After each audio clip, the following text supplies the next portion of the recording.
Good morning and welcome again to the Japan Society's weekly webinar on the many and various repercussions of the pandemic. I am Bill Emmott and I'm chairman of the Japan Society. Given the way in which Zoom works, I know that attendees will still be flowing steadily into the Zoom room, as it were, so some may miss, and always do, a few seconds of my introduction. But that at least reminds us of what travel is like, lest we forget, given the amount of time it used to take to disembark from an aeroplane or even a train, although I do wish sometimes that Zoom's connections were as precise as those of the Shinkansen. For today's topic is international travel and tourism, the sector and activity that has been most dramatically affected by the pandemic, even in and to countries like Japan that have fared relatively well in terms of health and mortality. Only today, I see, has Japan finally lifted all restrictions on domestic travel, and it continues to ban arrivals for foreign passengers from 111 countries. Kyodo News tells me that yesterday, Prime Minister Abe announced that controls on business travelers from 4 countries, Australia, New Zealand, Thailand, and Vietnam, will shortly be relaxed, but that will only cover about 250 travelers a day. And meanwhile, Britain has belatedly introduced a 14-day quarantine requirement on international arrivals, albeit with a wide range of exceptions, but those exceptions are not yet supposed to include tourists, of course. So we remain quite far from a resumption of international travel and tourism, but that will come eventually. So we need to think about how to prepare for it and how to make the most of it. To explore how this can and should be done in the UK and Japan, I'm delighted to welcome this week 3 speakers, 2 in the UK and 1 in Japan. In the UK, we will first hear some introductory remarks on the global challenges and opportunities for tourism from our good friend and fellow member, Martin Barrow, himself a Visit Japan ambassador. And we will also hear from Timothy Jenkins, who is Policy and Public Affairs Manager at Visit Britain, the organisation charged with promoting inward tourism for Great Britain, but especially for England. And in Japan, I offer also a warm welcome to David Atkinson, a long-time Tokyo resident who I first knew of as a go-to person at Salomon Brothers and then Goldman Sachs to understand the Japanese banking system. But now, in his day job, he is CEO of Konishi Decorative Arts and Crafts, a 3 years old company dedicated to restoring and often rebuilding shrines, temples, and other cultural properties. While in his spare time, he has become an influential and widely read writer on Japan, its economy, and in particular tourism, and is a member of, he has just told me, no fewer than 23 different government committees on various aspects of all these things. Today, I'm going to ask Martin Barrow to kick us off with a brief introduction, as I said. Then we will move to Japan, where David will speak for about 10 minutes. And last but not least, London, where Tim will similarly give the British perspective. As usual, we will then have a discussion and, most important of all, your questions. As before, please submit your questions at any time during our discussion through the Q&A button at the bottom of your Zoom screen. So Martin Barrow, over to you.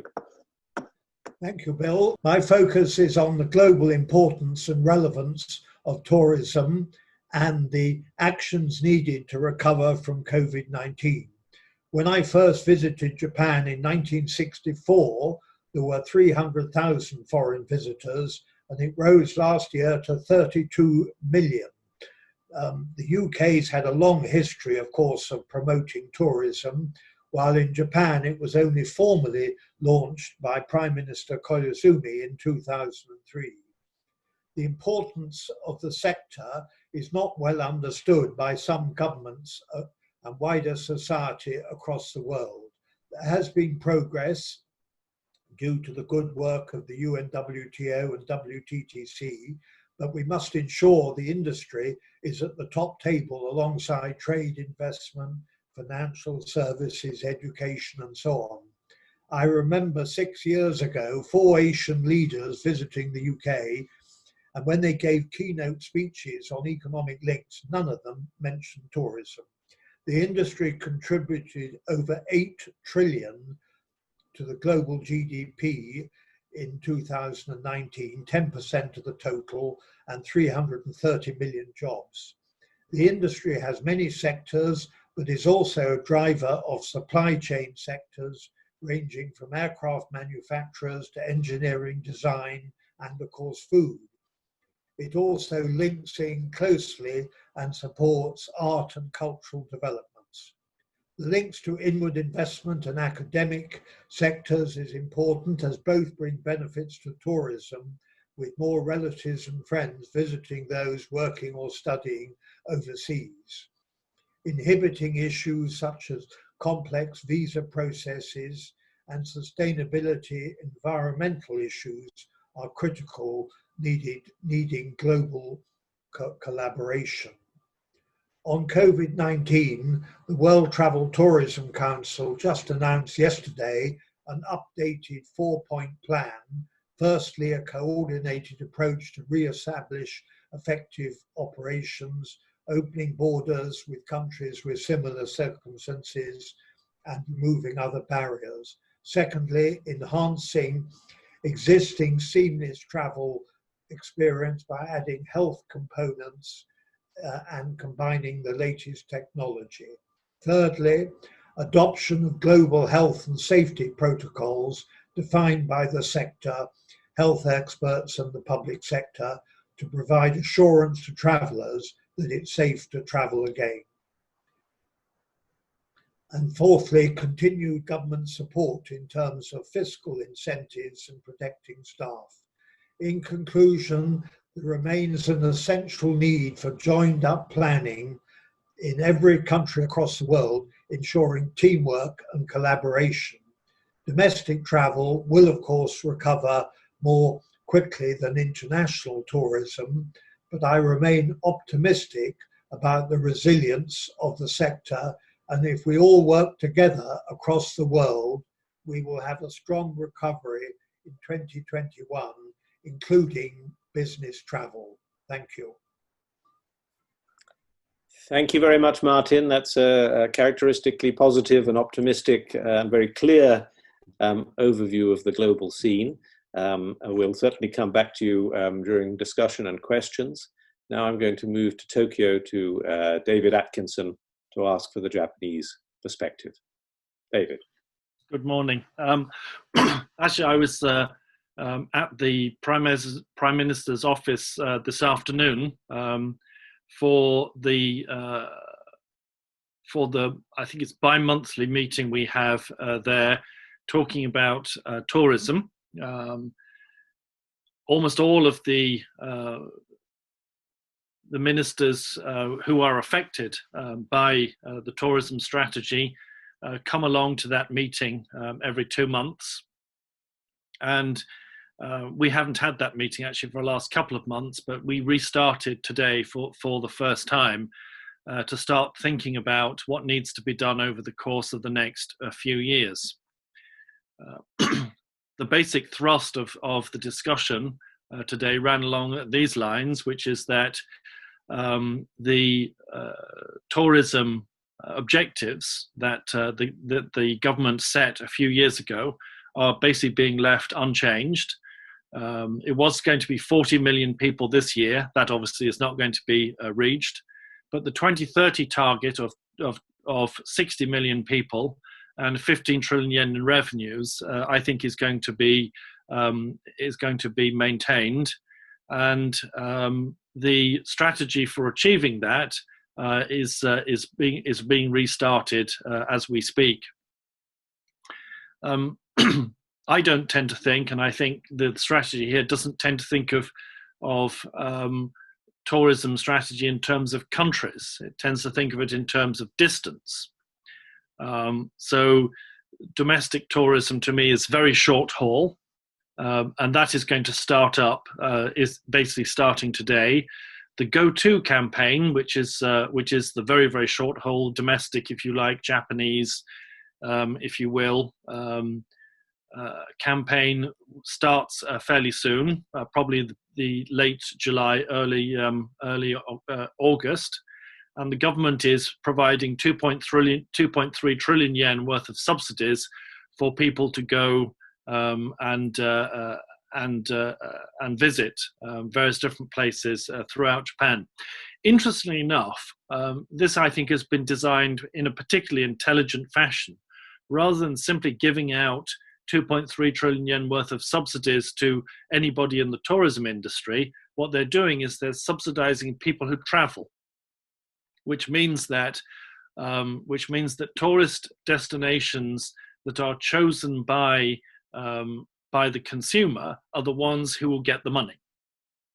And this is part of an overall strategy, which is to update and improve the tourist infrastructure that most Japanese locations have. After the short haul, it's inevitable, of course, that East Asia is going to be the next area for deregulation, and then at some later point, the longer haul markets will I think be deregulated. But the strategy itself remains unchanged, and what we're doing at the moment is using this opportunity to invest as heavily as possible in the upgrading of domestic tourism infrastructure. So all the government subsidies which are being made available, a lot of these are being a lot of them are being brought forward or increased. And there's an enormous amount of money being spent on providing signage for heritage sites, providing free Wi-Fi, providing tourist guides, providing activities, opening up sites for nighttime tourism, and various other strategies that are going forward. Today, we spent an enormous amount of time talking about the hotel industry, which obviously is being decimated by what's going on. But domestic, or at least the hotel industry within Japan, and this is part of my commentary from the meeting today, is the lowest productivity sector in the country. Productivity in Japan runs at the moment around about 5.5 million yen per person, and hotels and the food industry is the lowest of any sector in the country at 1.9 million, obviously radically lower than any other sector. And there are a number of reasons for that. The most important one, of course, being the enormous decrease in the number of Japanese domestic tourists as a result of population decline. And also the fact, of course, that in the absence of an international tourism strategy historically, demand for at tourism locations was 40% of it was, 60% of it was concentrated into the three major holiday periods, which means that the vast majority of your tourism infrastructure is being unused for most of the year. One of the great advantages of inbound, of course, is that you tend to smooth the demand over the whole year and radically increase sustainability as a result of that. The hotel industry, hopefully, I shouldn't say this probably, but hopefully a lot of it will go bust. Which means that a lot of the weak links will be removed. And today we were looking at how we can get new money and new management into some of the hotels and other parts of the infrastructure, which will either give up or go bust as a result of what's going on at the moment.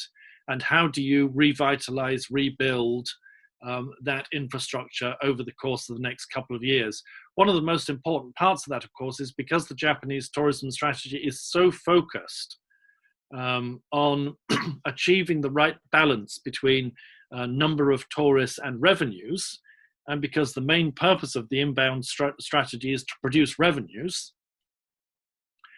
Today we spent a lot of time talking about the high net worth section of the infrastructure, there has been improvement in this area over the course of the last couple of years, but it is still the case that there are 42 five-star hotels on Bali and 38 five-star hotels in the whole of Japan.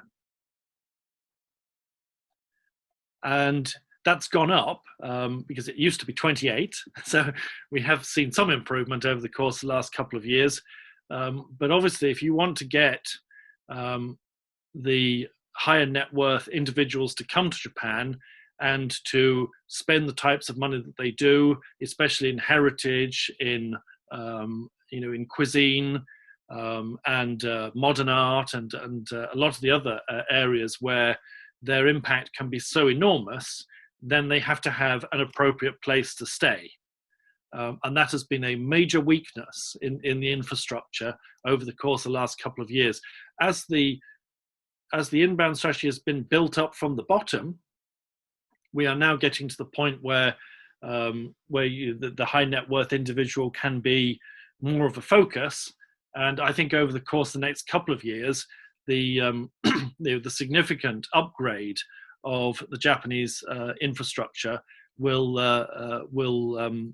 proceed at quite a pace. In fact, just this week, the government signed off on creating a team to implement a high net worth individual tourism strategy. So unfortunately, that's another one to add to my list of committees, but that goes into full swing, I think, probably sometime in the course of the next month or so. So, obviously with people not being here, that's obviously tremendously inconvenient, but the strategy in terms of investment is going ahead, and I think it's just a question then of when do people come back so that you can start clawing back the benefits of your investment. Thank you. Thank you very much, David. That's a marvelous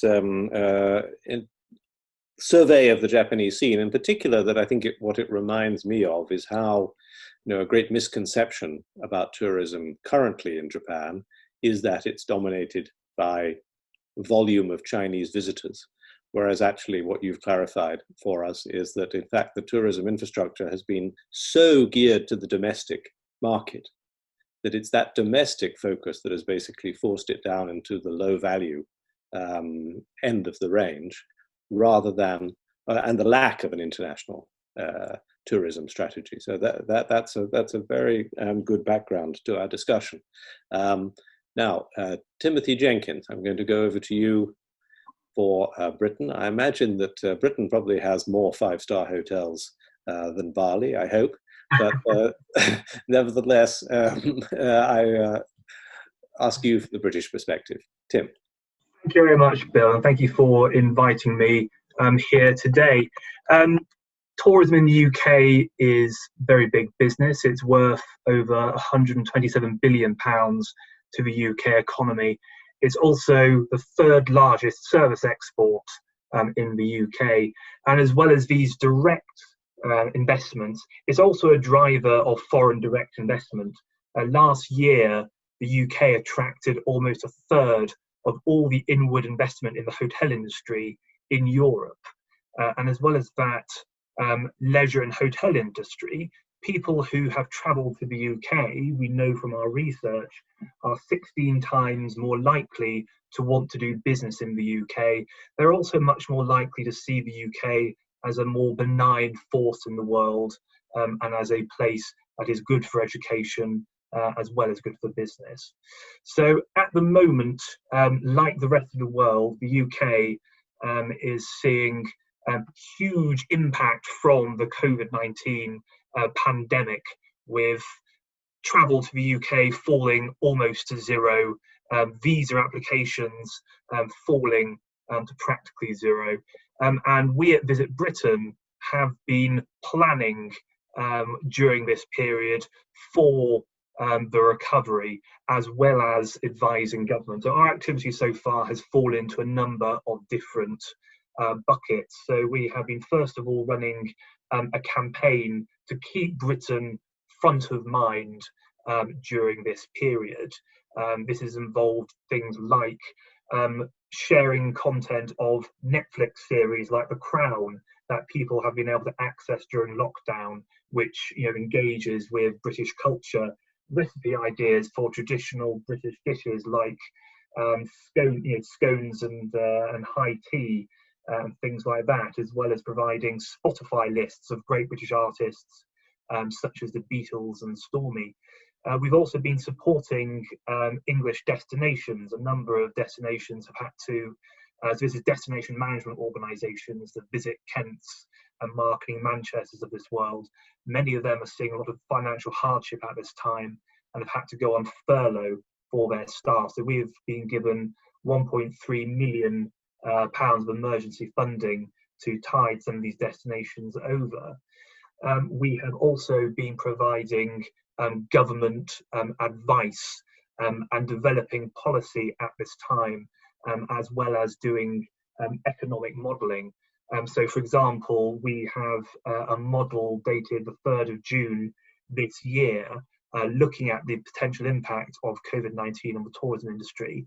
And at the moment, our central forecast for this year is that we will see a 59% decline in inbound visits to the UK, and which translates to a 63% fall in spending to just over £10 billion.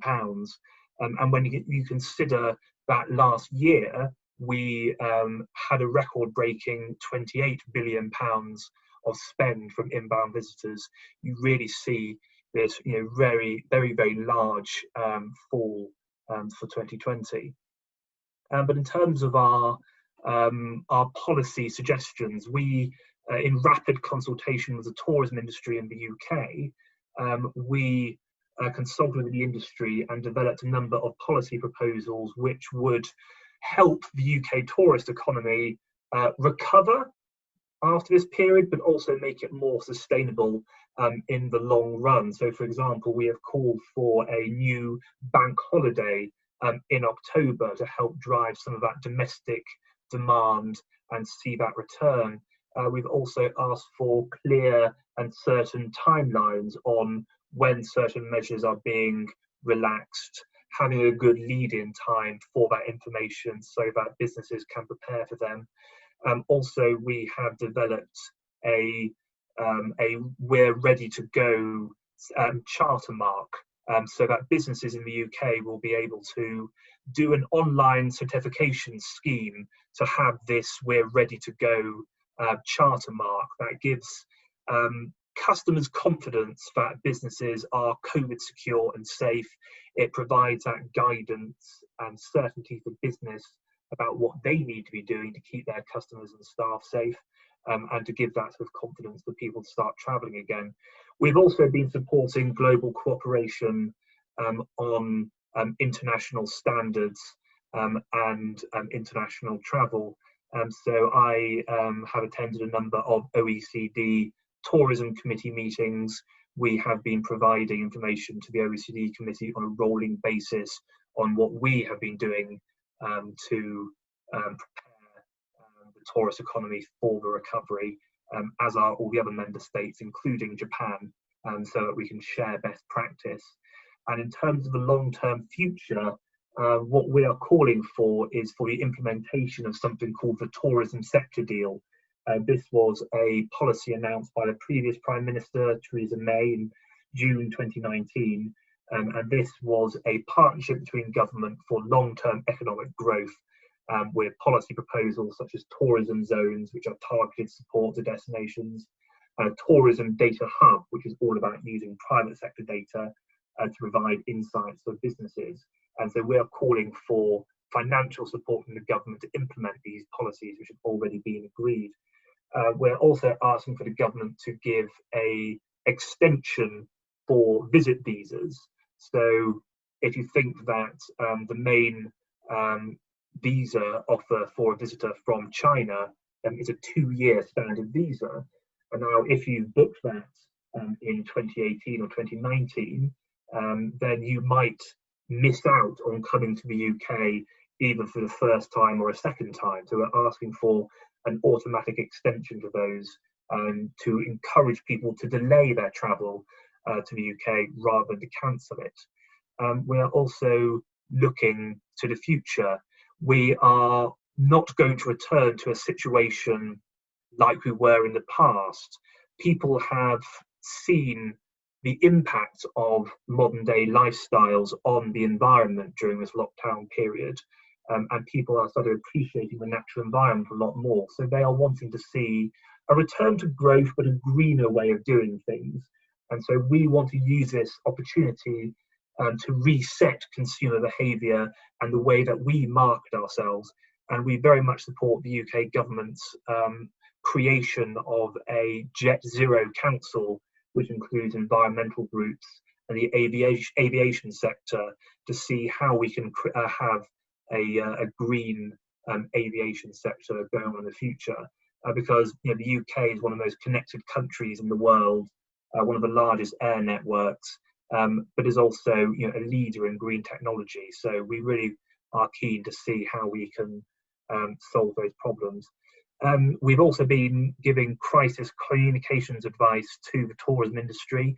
So every single day we send out a bulletin. There are weekly meetings with government ministers and government officials and the tourism industry, which we chair, to provide that guidance both to industry, but also those insights from industry to government as well, to share those concerns. And it really was a case of our EU exit crisis communications groups melding seamlessly into this COVID-19 crisis communication group. So these weekly meetings were already happening as we were leaving the European Union, and were had to be quickly repurposed for COVID-19. But I think, just in case, I don't think I'm over my time, but I'm very happy to take questions from there. Marvellous. Thank you very much, Tim. Can I'm just going to follow up with a quick point, a question of fact, just to compare the UK and Japan. You produced those very interesting statistics on the decline in inbound visits and the expected decline in spend. Does that also imply that, obviously in the British context, where visitors are somewhat complicated by business visitors being so large as well as tourists, but as far as tourists are concerned, is it also true that the international tourist is, as it were, a higher value, higher spending tourist compared with the domestic traveller? And do you expect that to continue this year, even as we get more domestic tourism and less outbound tourism? So yes, this summer we are very much planning for this to be the year of domestic. And this is true the world over. Everyone's going to be concentrating on retaining domestic visitation. And this is both from a practical point of view, but also it's a good bridging exercise. Many small businesses, and tourism is mainly an SME industry, despite being a huge sector, they will not survive until international travel returns. So really there has to be that domestic tourism offer, those initially day trips, but then as things grow safer, that domestic overnight stay. And yes, I mean, for the UK, we have a deficit. So it's an incredibly large service export, but Britain spend more overseas than international visitors spend in the UK. So there should be a rebalancing of that deficit this year, as hopefully more Brits holiday at home, both because they feel safer and because of continuing restrictions at home and abroad. But yes, we are very much concentrating on the domestic market this year, and we are bidding for a recovery campaign that will concentrate on that domestic visitor. But what I would say, though, is that inbound visitors, that is currency exchange. So from the Treasury point of view, an inbound visitor adds to the economy, whereas the Treasury believes that a domestic visitor is simply transferring wealth from one part of the country to the other. Yeah. Which is something that we would dispute, because spending behaviour changes if you're on holiday, but also the government has this huge levelling up agenda about helping places outside the southeast of England and London, where the most of the wealth in the country is. Actually getting those people travelling outside the southeast of England would help level up the country by transferring that wealth through that visitor spending. Thank you. Now, so we'll move on to questions, but although first I'm going to ask Martin. Martin, having heard both David and Tim, is there anything that you would like to add to sort of fuel your optimism, and particularly in a strategic sense about how to get things going on a high value basis of the sort that we've heard both Timothy and David talk about? Well, they've both spoken very well and positively, and both talked about all the teamwork going on in the UK and Japan. What, of course, is critical is that we have global teamwork, and that across the world we all work together in terms of how we overcome the key challenges. So hopefully the UNWTO and the World Travel Tourism Council working on that, but we must all give that full support, so that in parallel to domestic collaboration, we must have full international collaboration too. That is very critical, and whether that's related to airlines, regulation, and hotels, simplifying and eliminating visa requirements, etc. Obviously, UK and Japan, visitors come back and forth without visas, but a lot of other countries, visas remain an issue. So there needs to be progress on that kind of thing. Global collaboration. Thank you. Now we've got a lot of questions coming in, and I do encourage attendees to submit questions using the Q&A function, and also vote for other people's questions if they're essentially asking something that overlaps with what you're interested in. Now, one question that Paul Farrelly, former Labour MP and a long time linked to Japan, has asked is perhaps one that would be shared by many people, which is to try to very unfairly ask David to look forward to the Olympics. And he's saying, if I were now planning a trip to Japan next year for the Olympics to celebrate a return to normality, what would be the practical advice now, given the uncertainty still about the games going ahead? And given all of that, what can Japan do to encourage people to make travel plans for the event? So this is not to ask you, David, to predict the vaccine development schedule, but rather what's the thinking really about that, and about how to promote people to think about making future plans given the uncertainty of the schedules. And I think you're muted. Okay.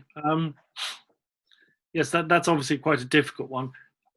I think there are two important points on this. The first one is to remember that from the Japanese perspective, the impact of the pandemic has been much less than is true in other parts of the world, by a significant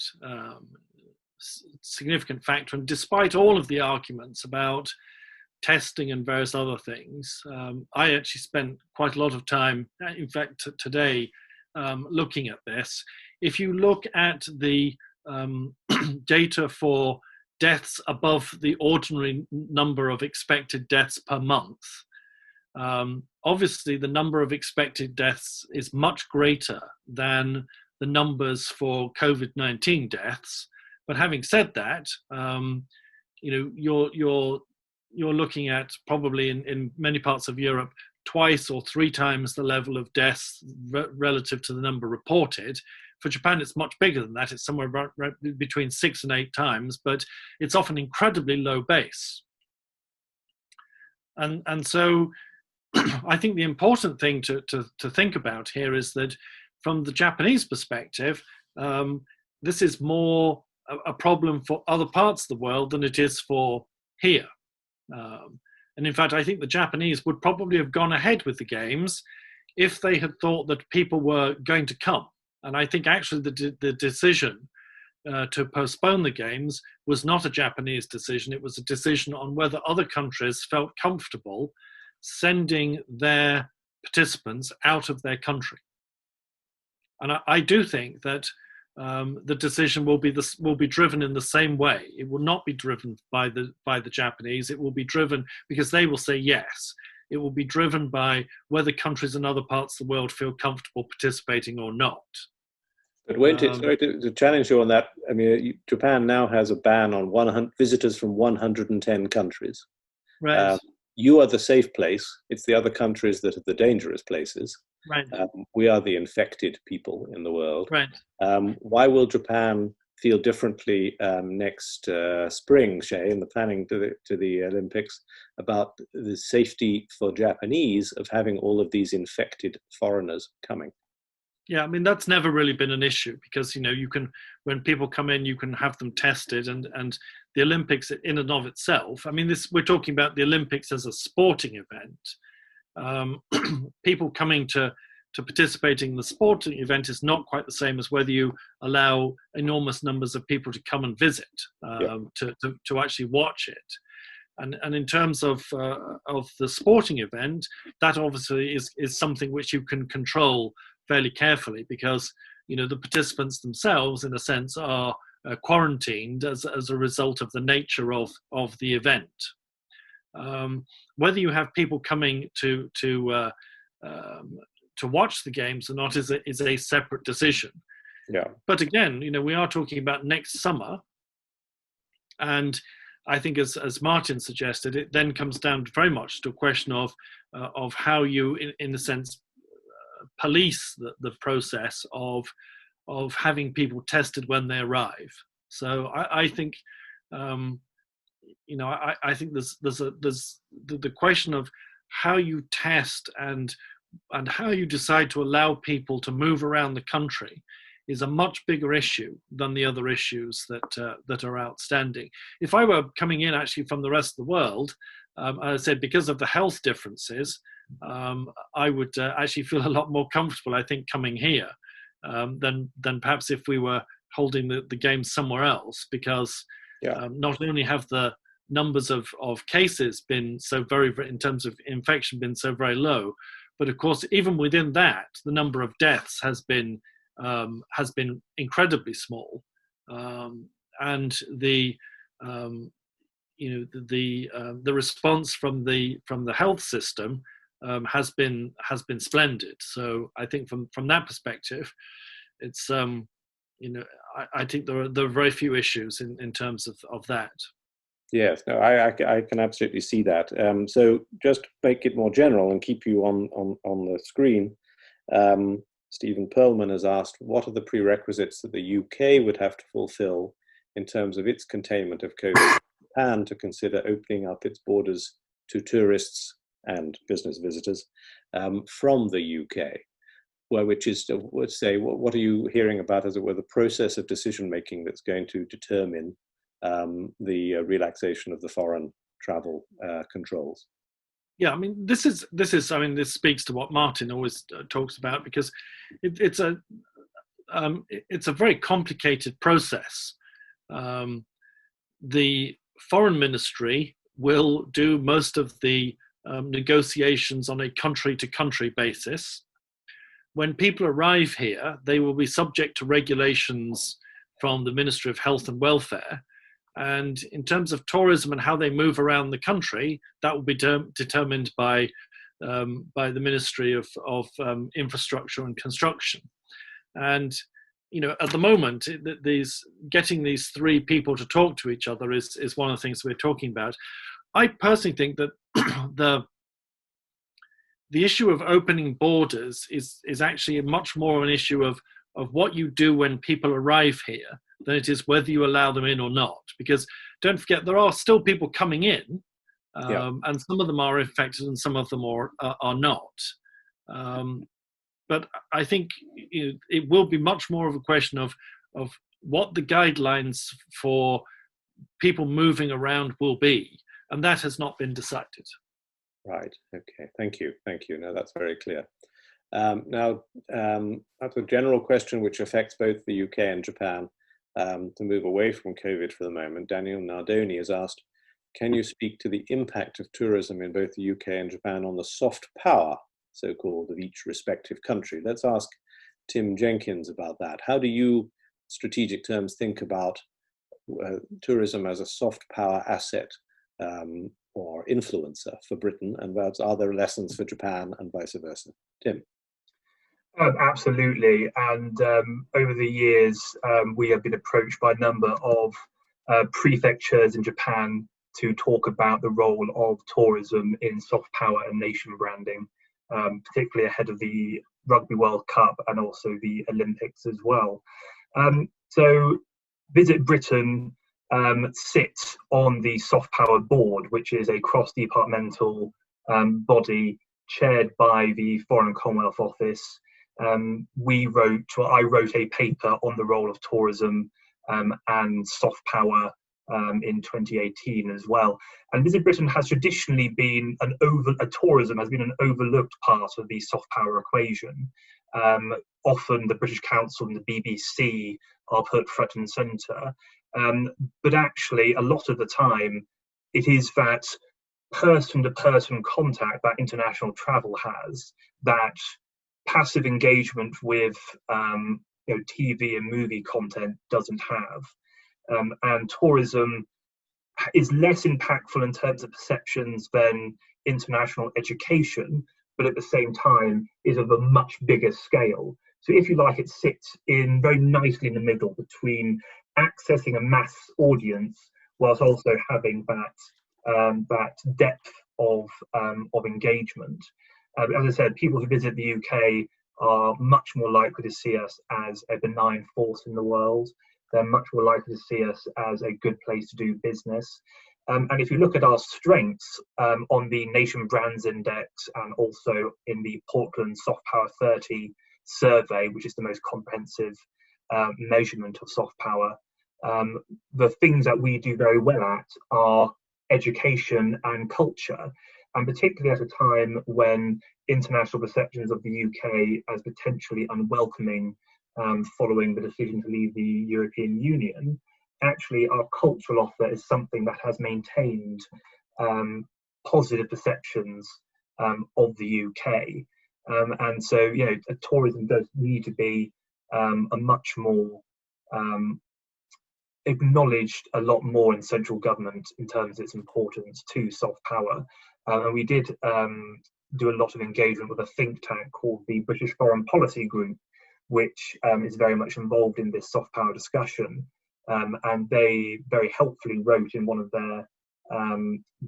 their documents, one of their policy papers, that the work of Visit Britain and tourism in terms of soft power is often overlooked, which I think is a very helpful thing to say. And what I would also say is that visitation drives familiarity, which in itself doesn't sound very impressive. But if you consider that for the most part, people's perceptions of another country take a long time to change. Most nation brand rankings stay more or less the same for a long time. So actually keeping yourself familiar is very, very important. There is a concept called reputational security, which is that you are much more secure as a country if the world has heard of you and cares about you. For example, the world, particularly Europe, is a lot more familiar with, say, Poland than it is with Ukraine. Now, because of that lack of familiarity with Ukraine, people were uncertain and less involved when Russia annexed Crimea, and then also the subsequent violence in the Donbass and other parts of eastern Ukraine. And so driving that familiarity through cultural engagement, through tourism, making yourself well known and relevant to the world isn't just a soft matter of trade.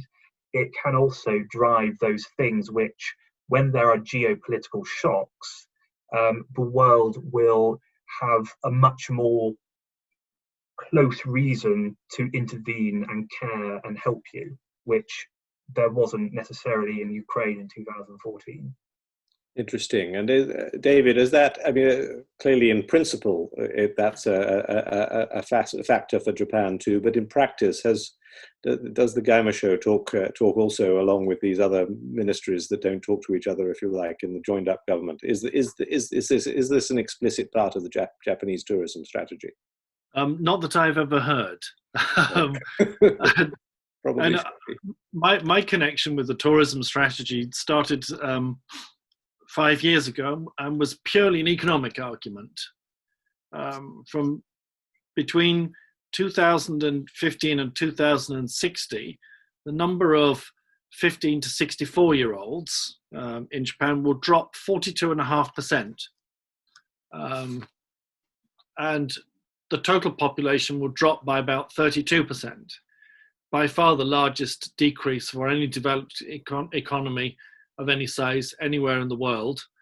And the tourism strategy started as a way of stimulating regional economies, as Tim mentioned about leveling the wealth discrepancies, and has been driven almost entirely on the basis of the economic effect. And I'm sure there are, I'm sure somewhere out there is somebody thinking about the soft power dimension of it. But in terms of the government, the ministerial committee that sits, I have never heard anybody talk about soft power. It's all about economic impact and regional aid, basically. Interesting. Now, so the number of questions touch on this issue of like trying to spread tourism to other aspects, other parts of Japan, and for other aspects than, as it were, the well-trodden cultural and heritage paths. And one, Nicholas McLean and also Roger Preece have both asked about language technology and language issues. I mean, I think it would be true to say that the more one visits less well-known parts of Japan, the less likely one is to find signs in other languages, in particular in English. Is sort of language technology able to be used as a factor? And this, I would say, would also be a factor if one was trying to encourage international environmental tourism, wildlife tourism, environmental tourism. Again, that's taking you to places where you're going to need guides. Right. What's the thinking about that, David? Yes, I think it's inevitable when you start a tourist strategy. And let's remember that 5 years ago, there were only 8 million people coming here. Yes. And last year, there were 32. It is inevitable that on their first visit, people will go to the major tourist sites. Yeah. And so, I think the congestion and in the sort of main tourist areas, Kyoto, Mount Fuji, Tokyo, and various other places, and the fact that you're not seeing as much of that in other parts of the country is in a sense inevitable for a tourist strategy that's only been running for 5 years. And we know from the analysis that's being done that everybody, when they first come to Japan, or almost everybody, goes to Tokyo and Kyoto. And we know that by the time they're on their 4th or 5th trip, they come to Tokyo, but they never go to Kyoto in most cases for the rest of their visits, and they tend to spread out. So we are seeing that. We are seeing people move further afield as the number of repeat travelers increases, and that's what you would expect. The second factor, and this is something which I personally have been very, very involved with, because it's something I feel very passionately about, is that traditionally Japan had marketed itself as a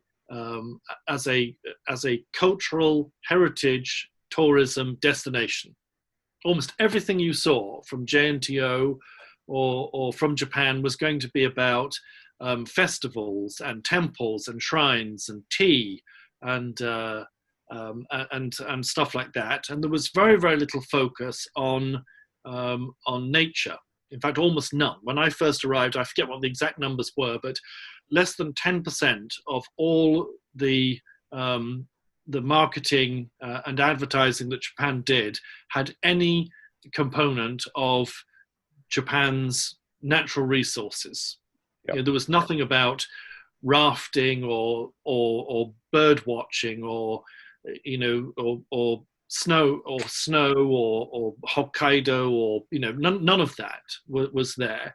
And one of the things that I've spent an enormous amount of time on is working with the Ministry of the Environment, the national parks, to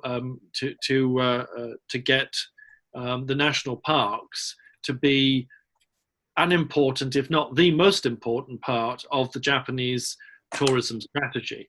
And that has been working tremendously well. And the more time you work with people on the national parks, the more we have seen people moving off into other parts of the country. In terms of the foreign language component, 2.5 years ago, this was another one of my pet projects, and it's something which I actually I'm in charge of the direction of. Japan started a foreign language significant government project, which has over the course of the last 2.5 years has essentially built a foreign language business from almost nothing. It was always the case that to be sort of rather low-level argument this, but it was always the case that they would write something in Japanese and then they would have it translated. It was almost never checked, and in many cases it wasn't even translated by somebody who was a native English speaker, which is why you've got these rather charming but completely completely ununderstandable so-called English, which made it very, very difficult for people to understand what it was that they were supposed to be doing when they went to these destinations, if they ever did. And we have hired in an enormous number of foreign writers, stopped the process of translation, and created an editing process, which I supervise, to make sure that people are getting appropriate information in a language which actually bears, hopefully, a considerable resemblance to the English language as we know and speak it. And so rather than getting these clumsy translations, you actually get something that's useful to you. And the information that we get back from the analysis is that the response to this has been enormously positive. And that government project is still running, and it will continue to run, I think, for the indefinite future. One of the other things which I've been very closely involved with is making sure that government subsidies are strategically targeted. This is something Tim mentioned.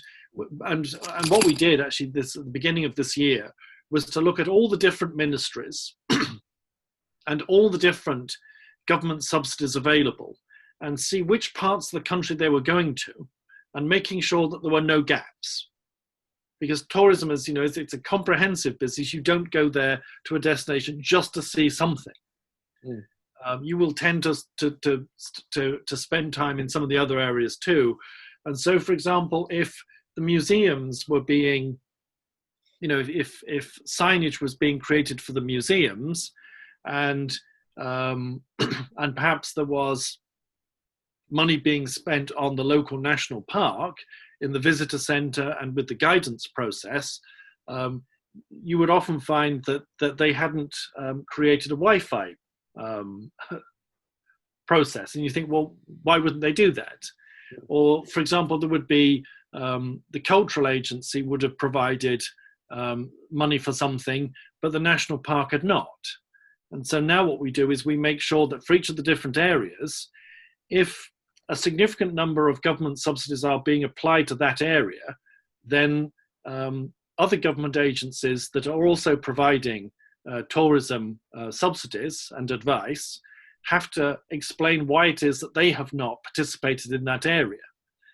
And the opposite side of that, of course, is that if one of the different agencies, government agencies, wants to provide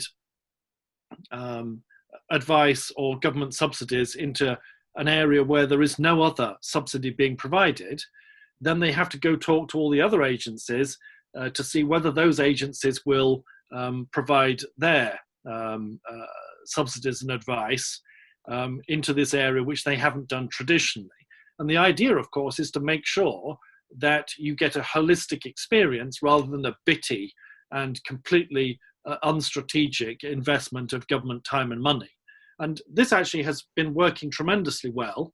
And it is the idea is that if somebody wants to get from A to B, and B has actually been there's been significant investment, but nobody's thought about the train or the bus or the taxi. Nobody's thought about the Wi-Fi or the hotels or the toilets.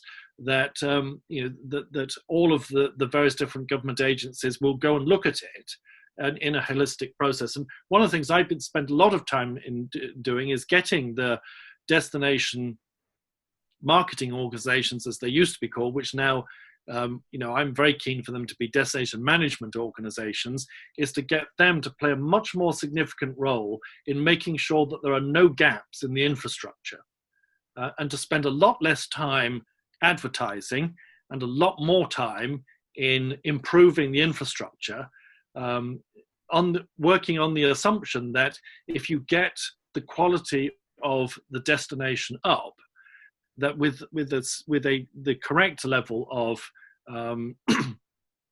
getting people to come along, you can actually get most of the people who visit to do the advertising for you, which means you don't have to spend the time and money doing that. You can spend all of your time or most of your time and money making sure that the experience is absolutely first class, smooth, seamless, and very, very pleasant. No, I'm sure that's right. Yes, we can, particularly in the social media world, a lot of the people who come can really do the powerful advertising. Now, I've got a specific question here for Tim Jenkins from Paul Diamond. He's delighted that you're pressing for the validity of 2-year visas for Chinese visitors to be extended, but is your analysis predicting a return of strong Chinese interest in visiting the UK that would justify perhaps your pressing again for 10-year visas, he said? Well, you'll understand all the background to that. Address that briefly. Well, we haven't stopped thinking that a 10-year visa is a good idea. And certainly from a competitive point of view, other countries have got a 10-year standard visa already. So the USA implemented one, Canada implemented one as part of their year of tourism with China. And so absolutely we see a 10-year visa as very desirable. We would also see an extension of a 2-year visa as standard for other markets as well, such as India, which is a very important market for us, where we've got a big presence. It's a hugely important, well, first of all, they are a very valuable market, but they are also a big market for international trade. They're a Commonwealth partner, an ally, and so there's lots of reasons for us to be there. However, we are seeing decline in our market share.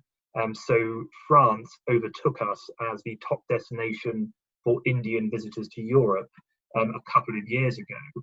And actually that coincided with their policy of having fast-track premium visa services in India. So that visa offer is incredibly important. And we know from our research that having a easily understood visa process has a big impact on perceptions of the UK as a welcoming destination.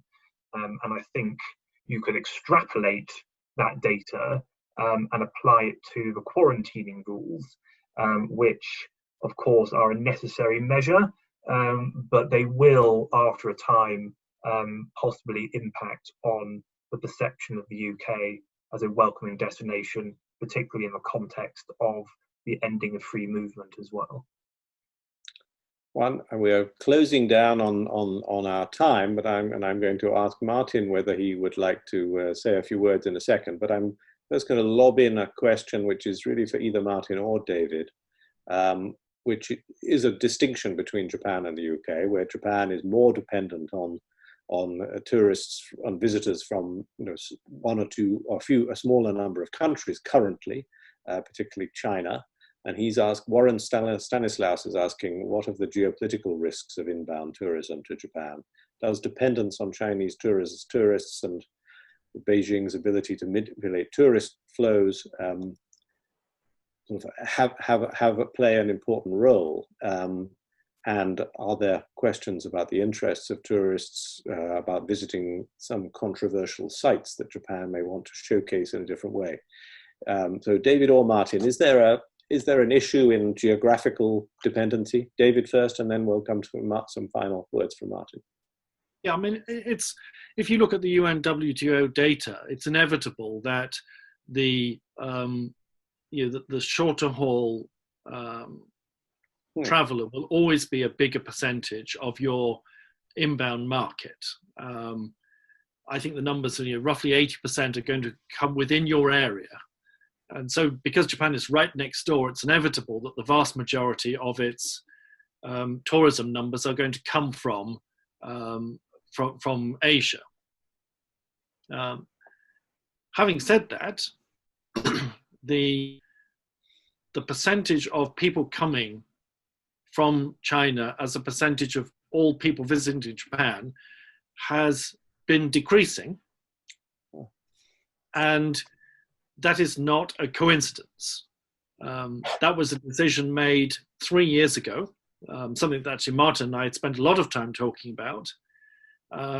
It was rather inevitable, given the level of infrastructure in Japan, that it was much easier for the Chinese tourist to be to come here than it was for somebody coming in from Europe or the US or from Australia, the longer haul market, because the infrastructure itself was designed for a relatively low spend, relatively low level of sophistication, and for the mass market, because that is what the domestic market historically has always been.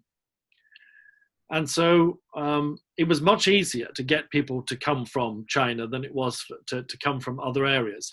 Interestingly enough, not only has the percentage of Chinese tourists as a percentage of all people coming to Japan been going down, but the share of Chinese tourists coming to Japan has gone down too. So the Chinese tourists going to other parts of the world has been increasing at a much faster rate. And part of that is strategic. And the other part, of course, is back to the economics, which is that the spend of people coming in from the long haul markets is so much greater than the spend of people coming in, say, from Korea and Vietnam and China. And as a result of that, 3 years ago, Japan did make the decision to focus much more of its resources on the higher the higher income so areas, and also because of the level of development, to diversify the number of markets that it was focusing on when people were coming into Japan. Part of this was what I was talking about before, was an error in strategy. The view was, when I started at JNTO, that you should focus on people who liked Japan. And my argument was, of course, was that, well, that's a market which you've already saturated, and there's no growth opportunity in that area. And there's no point trying to get people who hate Japan to come here, but there's an enormous market of people who are indifferent. And you should really focus most of your resources on the people who are indifferent. And that was where, for Europe and the US, we spent an enormous amount of time and money looking at those areas. And for the last 2 years, the growth rate of people coming in from non-Asian markets was actually the fastest growth of people coming to Japan, ran at double digits for the first time in a very long time. And those levels actually have hit all-time highs before all of this pandemic stuff started. And that focus is still there. We just started up at JNTO. We've just opened offices in the Middle East, a couple more offices in Asia, and the first offices going in, for example, in South America, looking again at the very, very similar higher end of the traveller market, but still focus very clearly on those areas. And so the idea is to get it diversified in a way that it wasn't historically, whilst understanding that it is inevitable that 75 to 80% of all of our people coming to Japan are going to come basically from Asia and Southeast Asia. Yes. No, very, very interesting and very good point. Now, I've slipped over time. I'm going to give Martin Barrow the chance to make some, have the last word, as it were, and then I'm going to thank our speakers. But Martin, would you like the well, thanks to David and Tim. I agree very much with all the points. And on the last point related to China, China overtook the USA in 2018 as the world's largest outbound market. But still only 9% of people in China have passports. So it's a market with considerable potential, still huge potential. So Japan, like the UK, we have to strike the right balance. We want to welcome people from there, but of course we've got to redouble our efforts to get people from other parts of the world to ensure a right balance. Another point I just want to highlight, Tim spoke very well on the soft power issue, which is absolutely critical, and the soft power linkage with education is so important that the UK, as well as Japan, are seen to be open and welcoming to foreign students and visitors. It all works hand in hand. So the tourism sector needs to work very closely with the education sector in ensuring that we're all moving ahead. And look at the great successes in Japan. I mean, the Rugby World Cup in October last year, unbelievable success. Every foreigner I spoke to just loved every moment of it and all the things they went to see in Japan. So that was brilliantly handled. And I'm sure the Olympics next year will be a great success too. Thank you very much. Well, bravo, Martin, and thank you very much for your help in putting together this fascinating seminar. I want to thank the questioners for sending in a whole range of very interesting questions. I'm very sorry to have not been able to get to all of them. One of them made me jealous, talking about their walk on the Philosopher's Path in Kyoto recently, and hardly seeing anyone there, and what a marvelous time it would be. I can't wait to get back, and I will do as soon as I possibly can. But meanwhile, I'm going to thank very warmly in Tokyo David Atkinson, in London Timothy Jenkins, and I suspect in Wiltshire Martin Barrow, for your great help with this webinar. Next week we'll be moving to the United States with two former ambassadors, Kim Darroch for Britain and Kenichiro Sesai from the US. But travel, tourism, long may they prosper, long may we be able to do it, and soon may it come back is basically all what I would say. And it's a marvelously enriching part of our lives. Thank you to all of you. Thank you to our speakers. Thank you to our attendees, and have a great day. Thank you.